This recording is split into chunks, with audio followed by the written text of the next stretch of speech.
Welcome back to the Motor House. My name is Chris, and this is continuation of the 77 Lotus Series 4 7 with a dubbed Super 907 from the paperwork that I have. And just for those who are, let's say, new to the channel, and I want to thank everyone who has subscribed. I just noticed last night we hit 100. I hit 100 subscribers, and that's amazing. Thank you very much. It's not about money, because until you get 1,000, you don't get money, and I'm not doing this for money. And Motor House is what I call my my garage.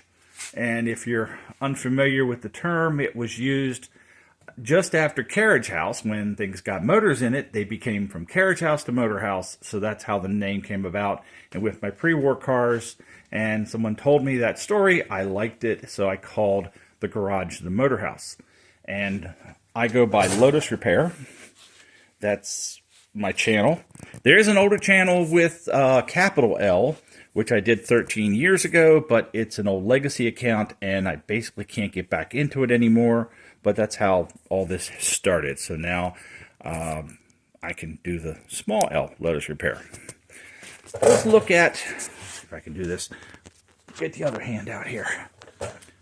So I'm going to try to focus on some changes that were done between a normal Series 4 chassis and this one. So, courtesy of a good fellow Lotus owner, gave me the drawings, and another person gave me drawings that were a little clearer. So we're going to go with a combination of both, we'll say. All right, so let's start with this round brace, which is this one. So from that brace, we have going up, left, and right, which is, again, up, left, and right. But, which is this one, but this and this are added. They're additional. So that's a change. And then from pivot point, let's go back to this, going up, it's a diagonal going down, which, if we were here, it would be going down on the drawings, but here they went up on this version. And then there is a vertical, which if we go over to, let's just see if I do this right, here's where that cross brace is. So there's a vertical on this chassis where there isn't one there. And you'll see this going down and up, where this goes up and then down. And this piece here matches this piece there. So the change is in the way the diagonals were done and the additional piece there. That's the majority of what I find in changes. Of course, the front of this has been extended 4 inches to fit the motor, and it does look a little cleaner because I just did a nice hot water pressure washing yesterday to clean everything up, make it easier to work on. Which, better froth. That's what I found the basic differences on this construction of the chassis. Now, the interesting question for those who might know, this is the gas tank, and there's a strange thing on the bottom, this strip. Let's see if I can shot of the end of it. Taped on, silver tape, and it's got 2 wires.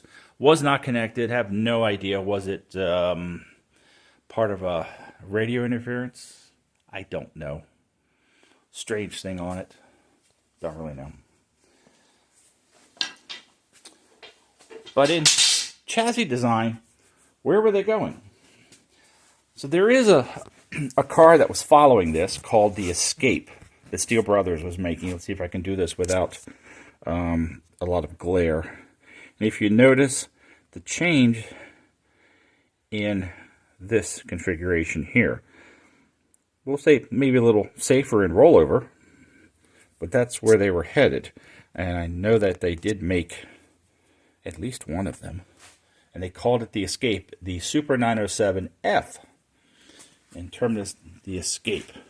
Let me see if I can do this. If you look at up on top the red car, that's the original artwork that they did for it.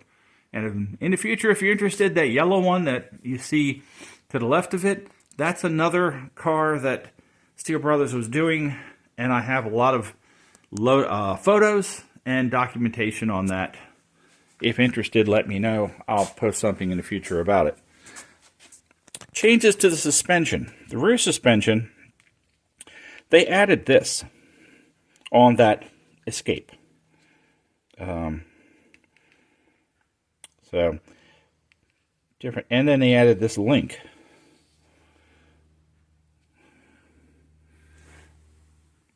Different shot of it. I have lots of nice photos here, and I do like all the washers. It kind of tells me that you can do that if you need to for alignment, which is nice. And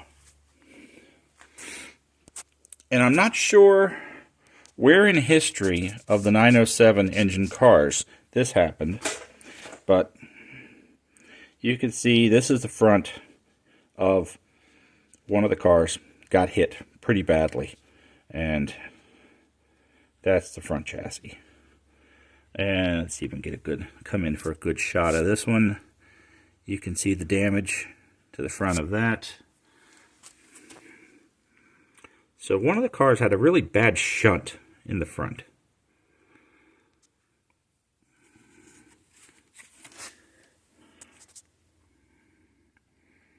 So that's a side view of the chassis. You can see the whole front after the engine is out. You can see how bad that is.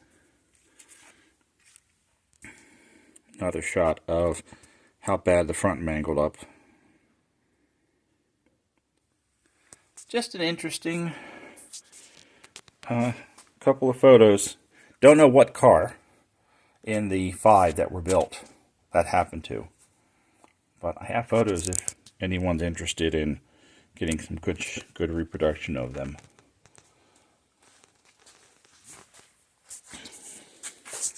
So that's about it for this short video. I'll continue on.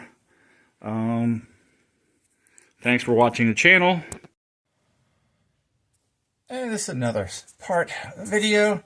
Decided to add it on. Welcome to underside of the 7 body shell.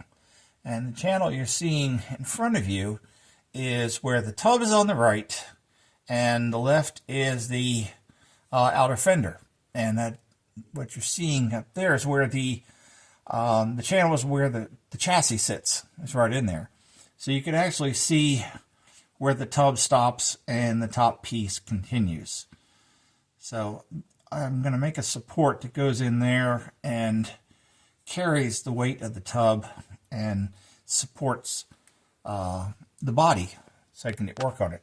But while I'm under here, as it's really not the best place to be here to do this, it's not easy to film, let's put it that way. We'll take a scan around.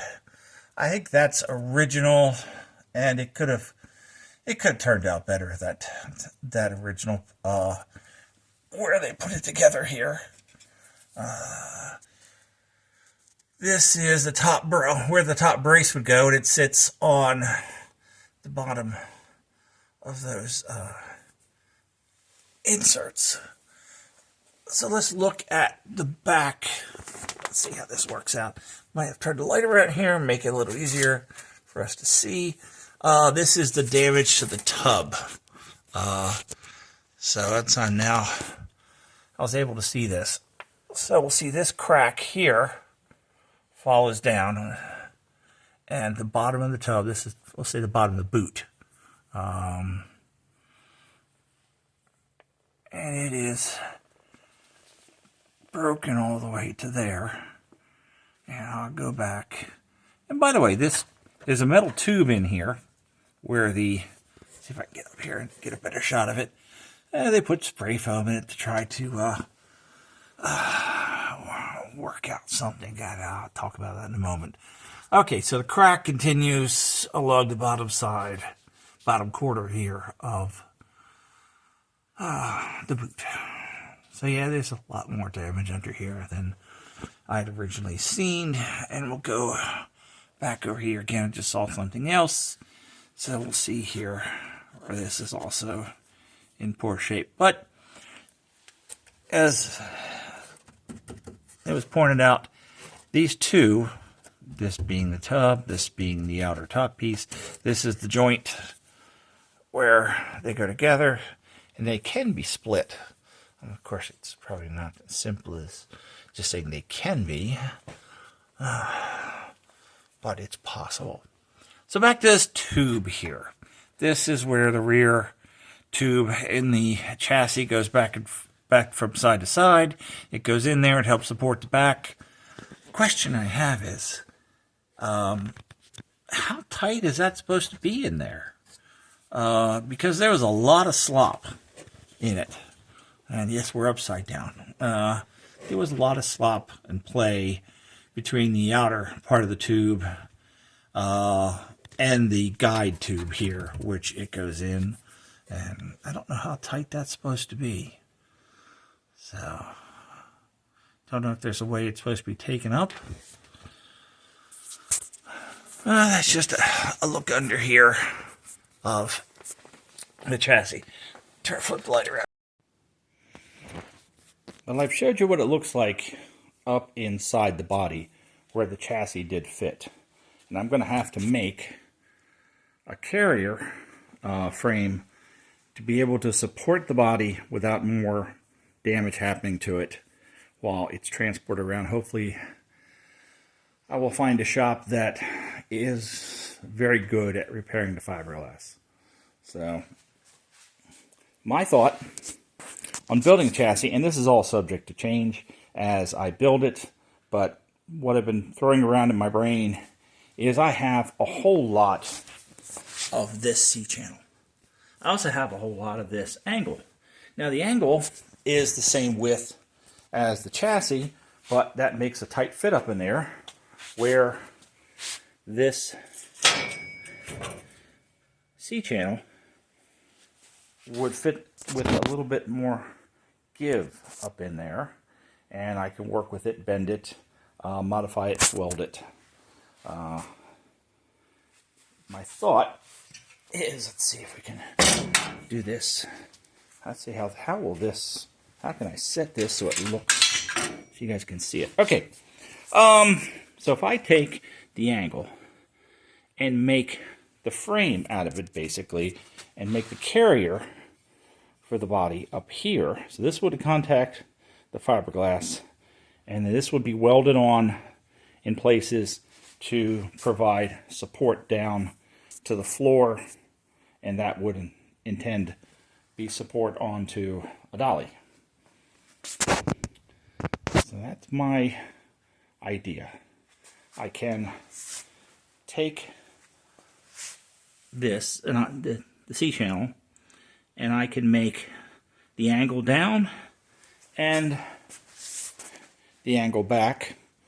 I have long pieces. I have 12-foot pieces, and then support it with vertical and diagonal legs with the 1-inch channel, weld it all together. That should give me a good support for moving the body around. So that's my idea, and I say it's subject to change. As I start building it, I may find that there's a better way of doing it. Something happens and I need to make a change. But this is where I'm headed at the moment, unless I get a better idea.